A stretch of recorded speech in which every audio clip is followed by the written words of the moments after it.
Hapon sa atong tanan, Pastor Lothar here. Niamis Dorano View. Dala ko Bible kay mag-study ta kadyot din para sa ato ang i-feed ugma sa church, sa New Covenant Church. Maayong balita. Ang pastor is a blessing to the church. Gamit as Ginoo ang kitang mga pastors, gift ta sa church, dili ta burden. Please, mga pastors. Pag moingon ko mga pastors, dili tanan pero kanang word nga pastors magod general speaking. Ayaw pag una nga assuming nga giigo ka. Wala ko kaila siguro gani nimo pero ayaw pag una giigo ka, gidaot ka. In fact, ako'y gidaot dire sa social media. Gi-name drop ko, gi-brand ko as worldly pastors. Worldly pastor. Okay raman. Sakit usahay no, kay tao raman ta pero gitamay-tamay ko dire sa social media. Pero kamo mo-mention lang ko word nga pastor, suko na dayon ang halos. Ilabi na maigo adtong topic nako sa giving. Ayaw mo pag kasuko kung dili kamo. Okay? Now, ingon ang Bible, si Jesus ba nangutana siyang panahon ni ni Peter. Si Peter yang ipangutana, Peter, do you love me more than this? Tubag si Peter, yes Lord. Ato tong panahon nga nabanhaw na si Christ, anong ibalikan niya mga disciples. 3 times siya nangutana. Peter, do you love me more than this? Itong isda ba? Yes Lord, yes Lord, yes Lord. Ang tubag po balik-balik ni Jesus, feed my sheep, feed my lambs, feed my sheep.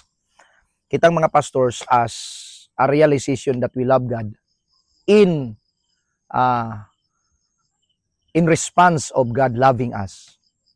Dili pinugos kapag higugma nato sa Ginoo kundi ang Dios may una na higugma nato. Ingon ang 1 John 4:10, we love him because he first loved us. We will feed the sheep. Pakanon natong mga karnero sa maayo lunhaw nga sibsibanan.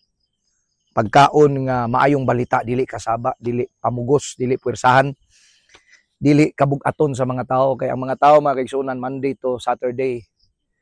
Gatrabaho sila, problematic sila, daghan sila gidadalang problema. Kita unta ang gasa nga mabless sila inigwali nato. Inigabot nato sa pulpit, gamito nato dili sa bisan unsang agenda o pangasaba ang agenda kun dili maayong balita. Ingon si Jesus kang Peter, feed my sheep. Pakanon natong karnero. Spiritual na nga pagkaon word of God. Spiritual food. Aron sila madasig mo bitaw nang gitawag ng Sunday nga rest day. Kanang rest day ba nga makapahulay ilang hunahuna og pagbati. Di ba? Makapahulay sila. Na unsaon pagpakapahulay kung daghan kay tag mga ihatag nga kabug-aton, daghan kayong mga aktibidades, wala may sayop ana activities, wala sayop sa mga buluhaton. Nya pabug-atan pa kay ignon pagkawatan kay wala mihatag sa ikapulo. Grabe gyud kayo ang kanang extortion ba? Manipulation. Nya ang manipulation nga word didto na naka-quote sa money. How sad kung ingon ana. So kung dili ka ingon ana og ingon ani sa akong gisulti ay kasuko.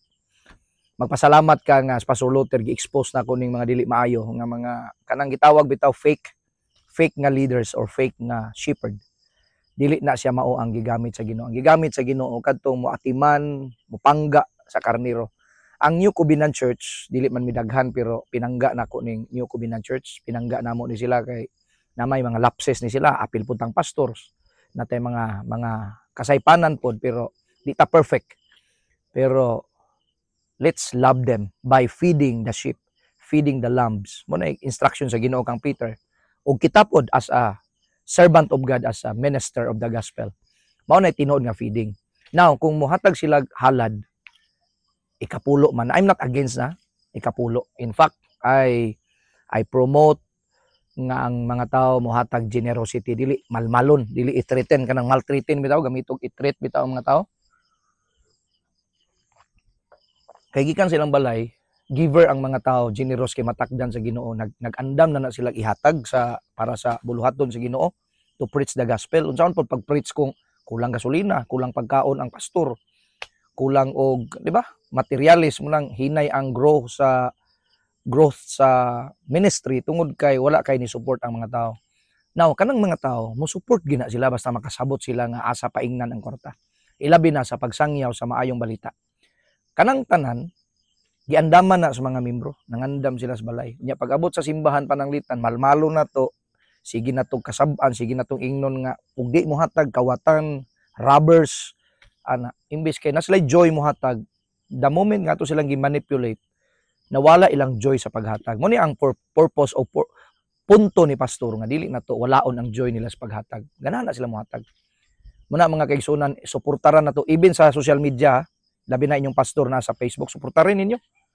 Kung maghangyo ninyo, share ninyong video. Kay pag share bitaw ninyo video labi na ani nga mensahe, dili man aron musikat si pastor, musikat si Jesus sa Luther Tileron Ministries. Ang atong gipasikat diri si Jesus now. Pag i-share ninyo, daghan makadungog, daghan makabati, daghan mabless, daghan ganahan. Kay maayong balita man, daghan mo dawat sa Ginoo, daghan kayo motuo ni Kristo nga manluluwas silang kinabuhi.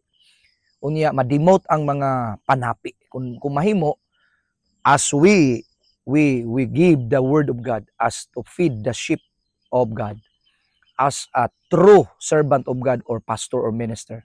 Dili mo dagan man to pa sa Bible. Pag nay wolf, mo dagan man to ang fake nga shepherd, pero ang tinuod nga shepherd mudupa na siya sa mga sheep, pinanggaon na niya mga karniro para sa nako. Selfless. Doon ako'y personal ambition, pero na-stuck ko diri sa New Covenant Church.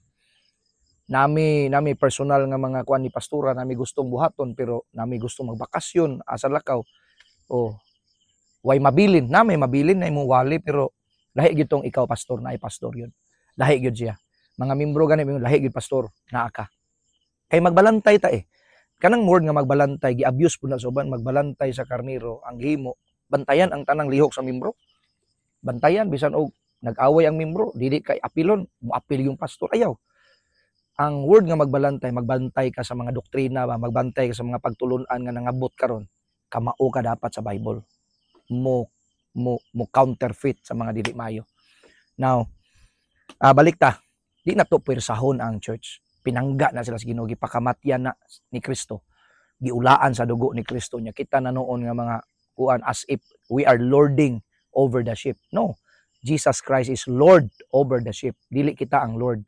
Christ is the Lord of all churches. So I hope masabtan ko ninyo. Pastors, I love pastors. I love pastors. I bless pastors in prayer. I-bless ang mga pastor, Lord. Labi na katong tininuod yun nagpastor. Katong na mga pastor nga makita na ko na narbaho pa gani, nagnegosyo pa.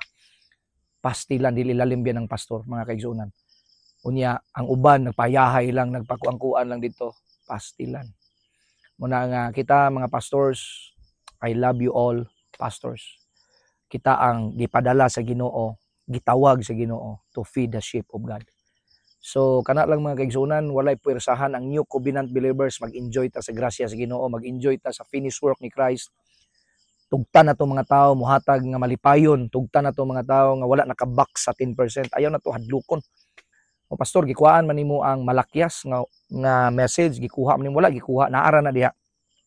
Pero gipasabot og tama. We are not part of the Jewish, no, sa mga Israelita.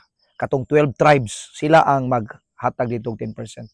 Asa ta na part? Abrahamic, because Abraham is the father of all nations. Abrahamic is similar to New Covenant. Abrahamic Covenant, when Abraham gave his tenth, tungod to kay nahuman siya og gubat. Dili tong aron i-bless, kung dili bless na ta. So kana lang, dili na ko mapasabot ang tanan. Please, give respect sa inyong pag-comment. Unya, ayaw din mo kung mag-comment mo bati, unya, mabasalan mo, ma-feel victim din mo dayon. So ana lang, respect lang. Kung di ka ganahan na akong gihatag nga mensahe, din pag mensahe dia sa inyong Facebook account, inyong social media account, pag mensahe mo nga pugos-pugos ng inyo, pinugsanay ng inyo. O kaning ako dili pinugsanay. Kanang inyo di ang Ginoo masuko, kaning ako dili na gyud masuko ang Ginoo. Ana lang.